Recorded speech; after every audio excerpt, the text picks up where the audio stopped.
ljubav.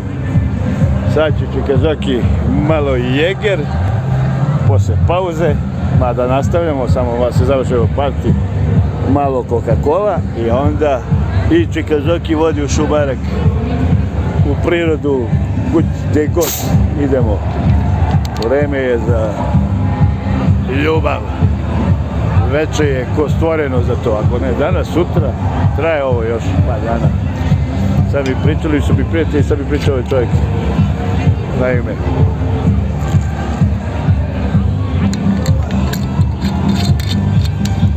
Dobro.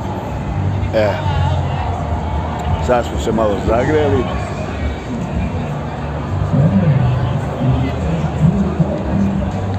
Da se rasladim.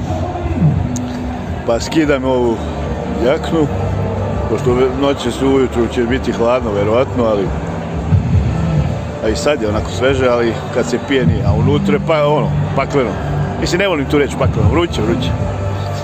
I srećom ima ranac, stavim u ranac jaknu da ne brinem.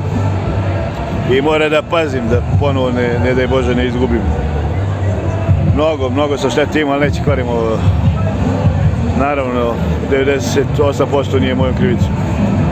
Ali dobro, zlo udara tamo onome kome Bog dao najviše.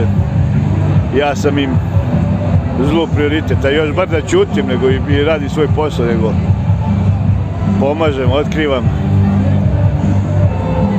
Planove im dosta i to decenijama ja njima remetim. Naravno, što javno, što tajno, što polutajno. I tako, dobro, ne završavam pa.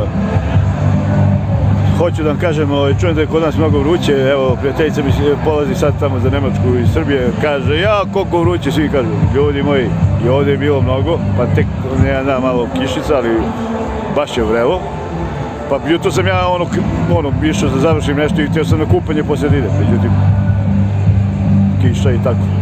Tako prvo mene, ali to je zapad, da.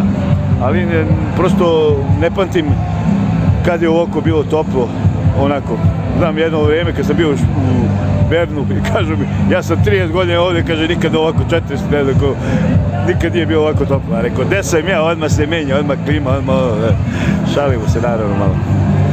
Ništa, pozdrav i svako dobro, čujemo se kasnije.